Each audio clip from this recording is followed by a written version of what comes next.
channel. So today I'm gonna do a different kind of video.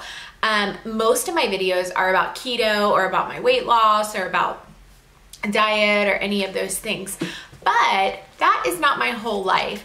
As a job or as a career, I run a home daycare. Basically, that means that I provide childcare for families in my home.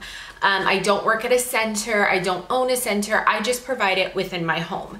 So I get asked a lot when I tell people what I do, how'd you get there? How did you decide to start that? Why did you decide to start that? And how do you go about doing it? So I sat down today and I wrote out a bunch of tips, and I want to share those with you guys who are thinking about becoming family child care providers. So we're gonna get started.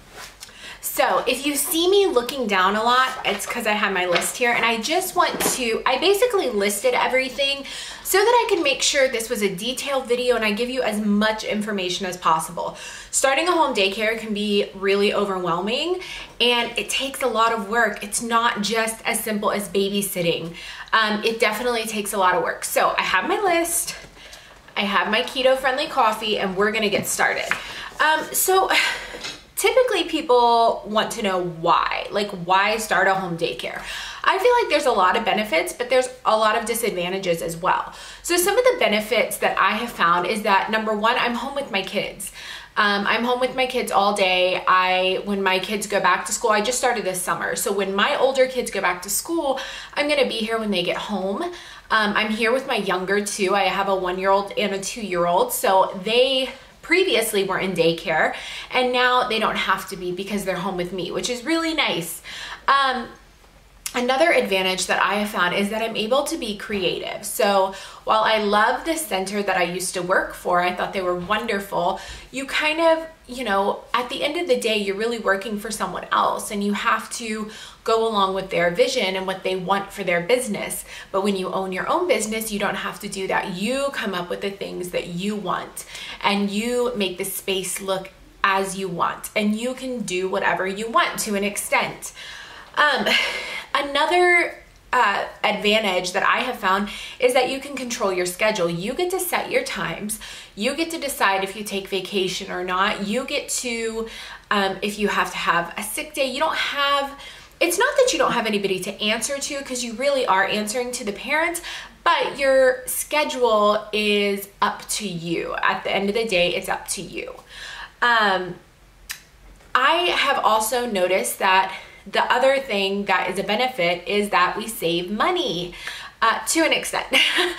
Daycare does cost money, but we are not paying daycare anymore for our 2 youngest. I'm not using gas. I don't even use the car most of the time unless I'm going to like Target or something after hours. But you save money on gas. I'm not eating out. I don't have to have like official work clothes. So at my last job, we had to wear nice shirts and nice pants and things like that. I don't have to do that. If I want to go to work in yoga pants, I can, because it's in my home. I don't do that, but if you wanted to, you could definitely do that. And then, another advantage is that you can write off expenses. Now, this may not be an advantage to everybody, and you may not do this, I don't know.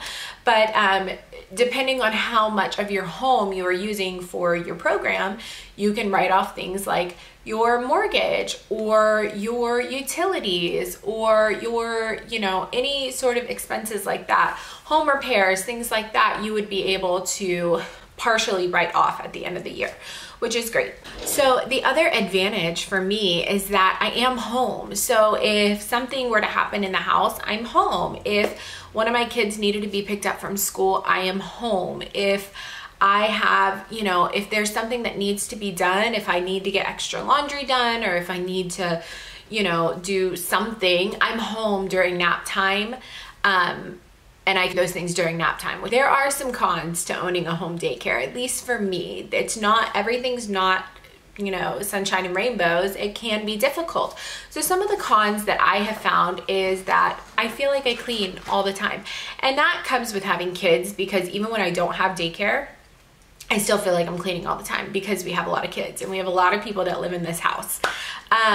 Another con would be you feel like your home is taken over. So we have a playroom, but that is not the only space that I use for daycare. We use our backyard, we use our kitchen, we use our dining room, and we sometimes use our living room. So it can kind of feel like your home has been taken over. It can feel like you're at work all the time. Another disadvantage is that it's hard to balance the work and the family. And this is something that's going to come with time. But because you are working out of your home, it can be difficult, at least for me, to peel myself away from work. So I feel like sometimes I'm always working on my computer for daycare, or, you know, there's just always stuff that needs to be done. And because you're home and your work is there, you do it all. So balancing, you know, basically closing the door at the end of the day and saying, I'm done, I'm going to go spend time with my family, or I'm going to go do other things, that can be really difficult. I have noticed that. You're going to have to handle some difficult situations. So at my last center, if there was a disgruntled parent, you know, our admin team pretty much handled that. I really didn't have to deal with a lot of that, which was nice.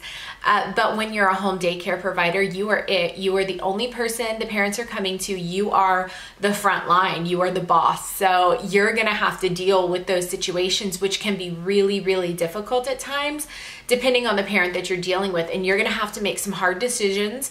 You're going to have a backbone, which can be hard. You are it. So understand that, you know, everything's not going to be all fine all the time. Some parents are difficult, and, you know, they could be difficult just because they're difficult, or they could be difficult because they're trying to protect their child. So understand that you're going to have to deal with those things. And if you're not ready to deal with those things, this may not be the job for you. You're also going to have to deal with long hours. So the typical parent works, say, 8 to 5. Well, you can't open at 8 and close at 5, because how are they going to get to work? You have to consider commute times, and you have to be understanding of that. So I open at 7 o'clock and I close at 5:30. So this gives parents, you know, a good hour to get to work, because morning rush hour is no joke, and a good 30 minutes or so to get back to me and pick up their child. So you have to be understanding of those situations and understand that you're going to be working long hours, depending on who you are, depending on what hours you set. But if you want if you want to be full, typically you're going to have to work some long hours, and you're not always going to get the best pay for it. So if you break down how many kids you have and how many hours you work, you know, it may not break down to even minimum wage sometimes. So you have to be understanding of that, and you have to be okay with that. Another disadvantage, and I would say my last real disadvantage, is the fact that there's going to be kids coming into your home. Parents are going to bring their kids sick. As, you know, much as you may protest or ask them not to, there are going to be times when a parent brings their kids sick, and those germs are going to get into your house, and then your kids are going to be sick. You're going to constantly be disinfecting. You're going to get sick. They say you will never be more sick in your life than your first year of teaching or your first year of daycare. It's very, these children have lots of germs, and that's just going to happen. And so that can be really hard.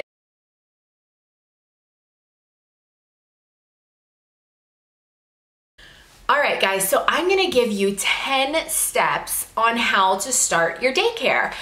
These are the 10 steps that I have used, and I feel like this is gonna be the best process to open your daycare. If you don't agree, that's totally fine. You can do it however way you want, but this is something that I have found has been successful for me in the past and now, because I've done this twice. So my number one tip is to talk to your family. If you are married, talk to your husband or wife, depending on who you are starting the daycare. Talk to your husband or wife, talk to your kids, talk to whoever else is living in your home. So in my home, I have my fiance, I have my children, but I also have my parents. So I had to talk to everybody and make sure this was something that everyone was okay with, because it's going to affect your family. Even if you don't think it will, it's going to affect them. There may be a time when your spouse is off and you still have daycare and they can't fully relax because it's so loud in the house. That just happens. There's gonna be times when your children are sick and you, like maybe your older kids are sick and you don't wanna call daycare. You're not gonna be able to give your kids 100% of the attention that they need. My kids, if they have any sports or clubs or anything like that right after school before I close, most of the time I can't go to those things because I still have daycare kids and I'm not going to transport them there. So those, you know, I would definitely say talk to your family first.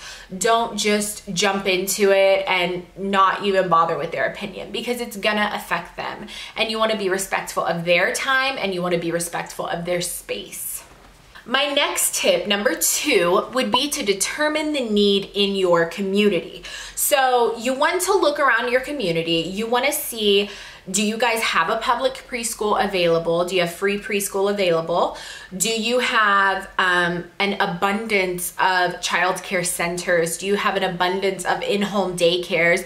Is there still a need? Now, typically, there's not a shortage of need for childcare. Typically, there are a lot of people who need childcare, and some people prefer centers and some people prefer in-home daycare, and that's fine.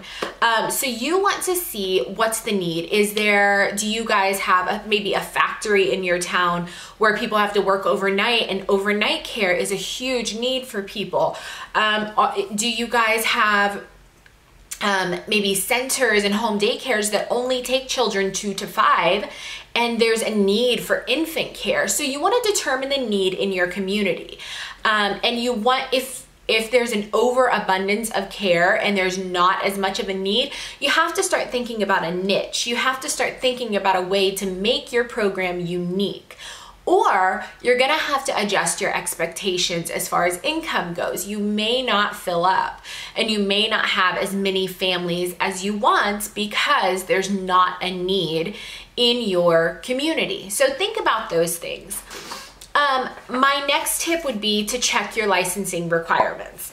So I live in the state of Texas, so I go through DFPS, and I had to check my licensing requirements. And my state, I printed out the book, but this is my licensing book, and it has all of these standards that I have to follow as an in-home childcare provider. So you may think it's as easy as just making some flyers, advertising, have kids come to your house. That's not how it is. And if you get caught in, I don't know about all states, but I know my state, you cannot watch more than 2 or 3 unrelated children in your home. So yeah, I mean, you don't want to do that, especially if you get caught. You can get in a lot of trouble. If there's an incident, you can get in a lot of trouble. So definitely check your regulations, make sure that you're following them, make sure that you're, you know, abiding by their rules. I know for me, you have to have a high school diploma to start. You have to have your CPR, you have to have first aid. I have my food handler's license. That's not a requirement, but it's good to have. You're gonna have to have an emergency plan. In my city, you had to have a fire inspection, so I had to have the fire marshal come here and check my home. You're gonna have to have a certain number of training hours in most states. So you wanna make sure that you're prepared for that and that you're abiding by those rules. So what I would say to do is go on your state's website, look at all their regulations. Typically, they're gonna have their book, their policies book, or their licensing requirements book on their website, so you can look through that. And it's a lot of information, but I implore you to go in and read it and make sure that it's something that you are okay with doing. All right, number 4, I want you guys to decide on what type of program you want. Will you have a niche? Now, this goes along with number 3, I believe it was. You want to see what the need is in your community, but then you also want to determine what kind of program do you want to have. Are you really good with babies, but maybe not into the preschool age? Or that would mean that maybe you just do infant care. Or are you not so into the babies, you don't want to deal with the diapers and things, but you want to do maybe a preschool program? Do you want to do half half day? Do you want to have mixed ages? Do you want to, how do you want to run it? Do you just want to do after school care? There's many different ways you could run your program. I personally do a mixed age group. So that means I take children 6 weeks to preschool age, and I'm cool with that. I like that. We have some preschools in our area, so I didn't really feel it would be an advantage for me to do just a preschool program. Now, there's a lot of providers in my area that only do ages 2 and up. So the fact that I take infants really helps my program. I get a lot of calls for infants.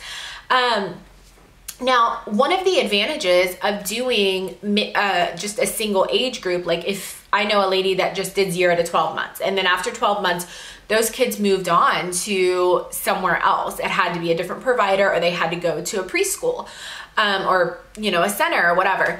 That was an advantage for her. She was full all the time because the need for infant care was there. But I felt like it would be easier only because she knows how to plan her day. So she set up her room just for infants, just like you would find in a center. Their room is set up just for infants in the infant room. The preschool room is set up for just preschoolers. So that could definitely be an advantage if you wanted to have a niche. If you were gonna run like a preschool program, you would set your room up for just preschool. So for me, I do mixed ages. So I have to think about that when I'm setting up my room and I'm setting up activities and I'm making my schedule, that I may have a 6-week-old baby as well as like a 4.5 or, several 4.5-year-olds. So you really have to think about that, kind of what you want to do, what you're comfortable with. And number 5 is to come up with a business plan. Now this is something I actually went online and researched all of this before I started because I wanted to give you guys all the information that I could. So I want you guys to sit down and determine how you want to run your business. So you're gonna pick a name for your business. You're going to come up with a budget. How much do you expect to make? How much do you expect to put out? You're gonna come up with your hours. You're gonna come up with a list of supplies you would need. You're gonna come up with ways to advertise, your daily schedule, how are you gonna transport kids? Are you not gonna transport kids? Are you gonna have holidays off? Are you going to get paid or unpaid for those holidays? So I want you to just like sit and come up with a plan of what would be like the perfect daycare for you. If you could have everything you want in a program, what would it be? Get a notebook and just write it down. And if you're having a hard time coming up with it, go online and look at other providers' websites and look at their handbooks. There's tons of samples online, and just go through each category and say, yes, this is what I would want. This is what I would not want. I don't agree with this. I agree with this. And write out your business plan. This is going to give you a base for your business. And then when you move forward and you're making your forms and your policies and procedures, this plan is really going to help you. All right, number 6, I want you to create a budget. I know this can be really difficult because usually if you're starting this, you're probably not making money, or you maybe don't have a lot of disposable income. But understand that starting a business, even a home daycare, takes money. It takes money, guys. So not only are you going to have to buy toys and extra diapers and wipes and kids cutlery and plates and just all furniture, nap mats, all those sort of things. I also had some stuff that I had to purchase just for licensing. So I needed to do my licensing fee, my application fee. I had to pay for background checks for everyone in my home. You may have to pay for some training. If you don't have your CPR and first aid, you're gonna have to get that. You will have to childproof your home. I had to buy a fire extinguisher for my home, and I had to mount it, so that cost me some money. I had to put up another smoke alarm in my home. I had to get, like I said, all the baby proofing stuff. So, those are expenses that you may not think about, but that you're going to have to spend. So sit down, write out a budget, say this is how much I want to spend.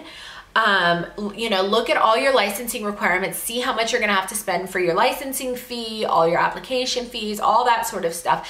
That way you know going in, this is how much I'm gonna have to start this business. Now, as far as toys and furniture and things like that go, I would just say go on some yard sale sites. You know, Facebook has yard sale sites, Craigslist has toys for sale.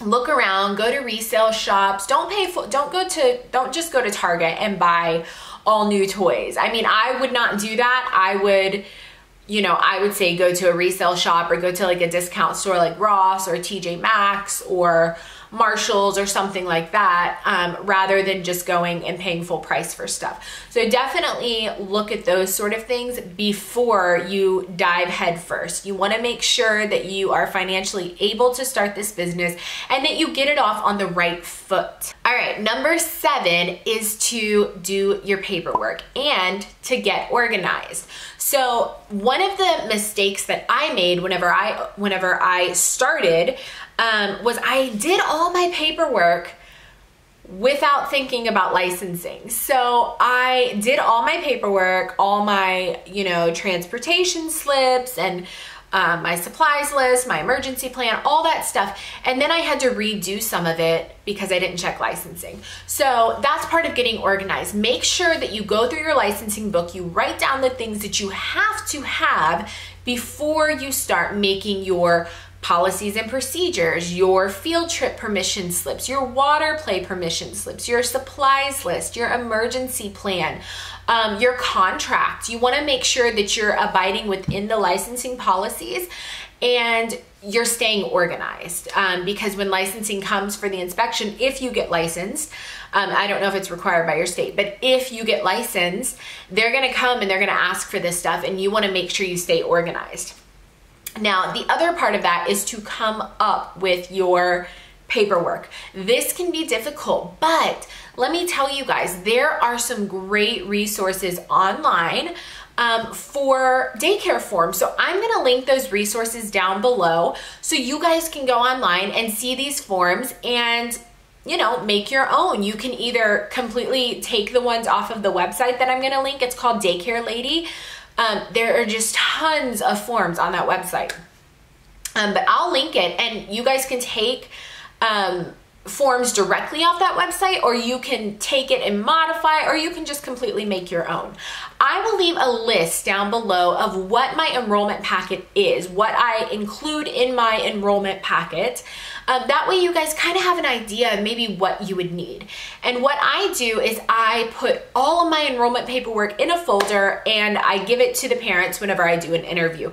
So they have all my paperwork, they understand, what my program is about, and if they want to enroll, then we'll fill out the paperwork. Number 8, you guys, I want you guys to figure out your space. Now, some people are blessed enough to have a completely separate daycare area. I don't have that. We live in, we have a okay size house, and I'm very grateful for my home, but we don't have a lot of space. So we had a second living room in our home, and I took that and made it a playroom. So not only is it my daycare room, but it's also a playroom for my children, which can kind of get a little, dicey, a little fuzzy, but it works for us for now. So I have a playroom, but I don't have a whole separate space. I don't have a dedicated bathroom just for my daycare kids. I don't have a dedicated eating space just for my daycare kids. That space is shared with my whole family. So the bathroom that the kids use is my master bathroom. So I had to think about that. How am I going to make this child-proof, or child-friendly? How am I going to, get them to the master bathroom? I had to configure my space. You need to figure out, where are they going to nap? Where are they going to eat? Where are they going? Are you going to have circle time? Where are you going to do that? You just need to look around your space and figure out what is going to work best for your program and what's going to work best for your home. So I would definitely say go through that and then figure out what you need to child-proof and kind of the flow of your facility, it's your home, but You know, where are parents going to enter? Where are they going to exit? Where are you going to have them sign in? Where are the kids going to put their stuff? Because they're going to have a lot of stuff. Where are you going to change diapers? Where are your potty training kids going to go? Are you going to have potty seats somewhere? Those are things that you really need to think about. So right now I have a pretty small space, but it works for me. We play in the same room that we nap. So once we're done playing, we clean up everything. We put out our nap mats before lunch, then we eat lunch and the kids lay down.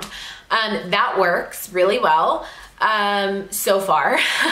It works really well. So, you know, think about those things. Think about what your space is going to look like. Envision it, sketch it out if you want to, or set it up. If you have the stuff, set it up and figure out, is this going to work? All right, guys, number 9 is to spread the word. You want to get it out there. You want to let people know that you are starting a daycare, that you are going to have spots available. Now, you can do this through a ton of different ways. My number 1 way would be to start a website. I have started a website. I pay for my domain name, so it looks very professional. My website looks very professional. So parents are able to come. I can refer them to my website. It has a lot of information about my program, and they can decide usually from there if they want to be part of my program or not.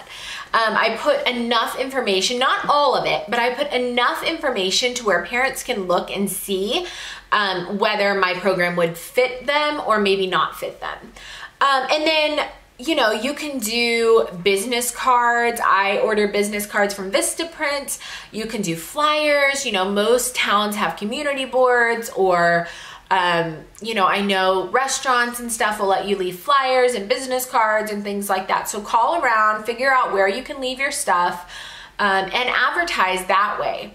Another way is word of mouth. So if you're part of a play group, or maybe you're part of the PTA, or maybe you're part of, or maybe you go to a church, just spread the word and let people know. Even if it doesn't affect them, if they're not going to bring their kids, they can have that in their head next time a friend says, oh yeah, I need to find daycare. Oh, I'm going back to work, I have to find daycare. Your name is going to be there. Your name is going to be there in their head. So talk about it. Talk to your friends about it. Talk to whoever about it. Sometime, you know, maybe get a t-shirt with your logo on it so people ask you when you're out. What you're wearing. Oh, where is that? Is that where your kid goes? It's an opportunity to kind of build conversation and get your name out there. Another way I would advertise would be Facebook. A lot of people are on Facebook, guys. So I created a Facebook page just for my center. It is in addition to my personal Facebook page, but it's for my center, or my home daycare. And I post little things on there. Sometimes I'll post like parenting articles. I'll post funny little quotes. I'll post if I'm having a sale, like a deal. I hate that word sale, but you know, if I'm offering a discount for new enrollment, or if I'm, you know, whatever it may be, I have that Facebook page for advertising. And then my personal friends share that with their friends, and that's how you get business a lot of times. So think about getting a Facebook page, think about getting a website, maybe some business cards, a t-shirt maybe, or whatever, and then just open your mouth, talk to people, tell people what you do. Do not be ashamed of what you do. This is a phenomenal job, and you're gonna run your own business. I mean, that's pretty awesome. Be proud of it. Be excited about it when you talk to people. Don't complain about the children in front of people, because then nobody's gonna wanna send their kid to you. You know, be a professional and sell your business just like anybody else would. All right, guys, so my number 10 tip is to have a grand opening. Now, this does not mean to have an open house. I would not recommend just opening your door and letting all these strangers come into your house. I would say maybe run a discount as you're trying to get people, maybe like, you know, 50% off the first week of tuition, or, you know, whatever it may be that you want to run. I would do something like that. And then I would, you know, announce it on Facebook, announce it on your Facebook page, announce it, you know, anywhere. I mean, Craigslist, that you're having a grand opening, and make it seem like a really big thing. And that's what I would do. And then just start setting up your interviews and get your daycare full. I'm sure you guys are gonna do awesome. So those are my 10 tips to start a home daycare. Let me know down below if this was helpful to you guys. Let me know if you are a home daycare provider. This is such a lonely job sometimes. I would love to connect with other home daycare providers. So thank you guys so much for watching. I really, really appreciate it. If you like this video, please hit the like button. And if you want to see more from me, please subscribe to my channel. Thank you guys so much. I'll see you next time. Bye.